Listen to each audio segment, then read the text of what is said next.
பாரத் மாதா கணக்கு டெல்லி முடிஞ்சு போச்சு கணக்கு. இப்போ டெல்லி பாராளுமன்றம் ராஜ்யசபையை பூட்டிடுவார். கடவுளால் தான் முடியும், அவர் பூட்டுவார். தமிழ்நாடும் சட்டப்பேரவையை பூட்டிடுவார். இது பூட்டினா தான் கவர்மெண்ட்டு வேணும் வேளாத்தவனை பூரா பிடிக்க முடியும், அரசியல்வாதியும் பிடிக்க முடியும். இந்த 2 கணக்கை சட்டப்பேரவையை பூட்டியாச்சுன்னா ஆட்டோமேட்டிக்காக 2 கணக்கை பிடிப்பார். எல்லாம் கேட்டுக்கோப்பா, கோர்ட்டார் ஆணு பெண்ணும் கேட்டுக்கோ, வழக்கறிஞரும் கேட்டுக்கோ. 2 நீங்கள் தரப்புகளை நீதிபதியும் வழக்கறிஞரும் பார்த்து மெனவா போய்க்கோ, சரியா? ஏற்கனவே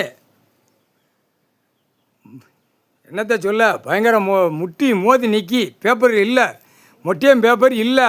இப்போ எவன்ட்டுமே எல்லாம் சரிஞ்சு போச்சு, கடிச்சிக்கிட்டு நிற்கான்.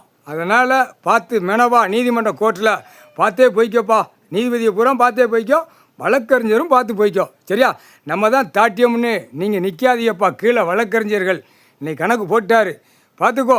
ஏன்னா காப்பாற்றுறது கடவுளால் தான் முடியும், நீதிமானால் தான் முடியும்.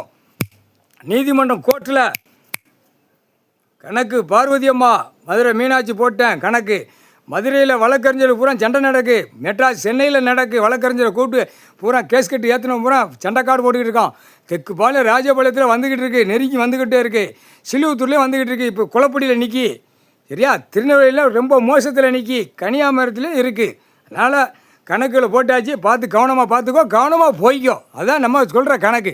நீதிமன்றம் கோர்ட்டில் பார்த்தே போய்க்கோ. ஏன்னா நாக்கை கடிக்க ஆரம்பிச்சிட்டான், மொட்டையும் பேப்பர் இல்லை, எல்லாம் சரிஞ்சு போச்சு. சரிச்சிட்டாரு கடவுள், பூமியை பாழாக்கிடுவான்னு சரிச்சிட்டாரு, எல்லாமே சரிச்சிடுவார். இப்போ தண்டனை கணக்கு தான் இப்போ பிடிக்காரு. நீதிமான், நீதி அரசர், சத்தியம்.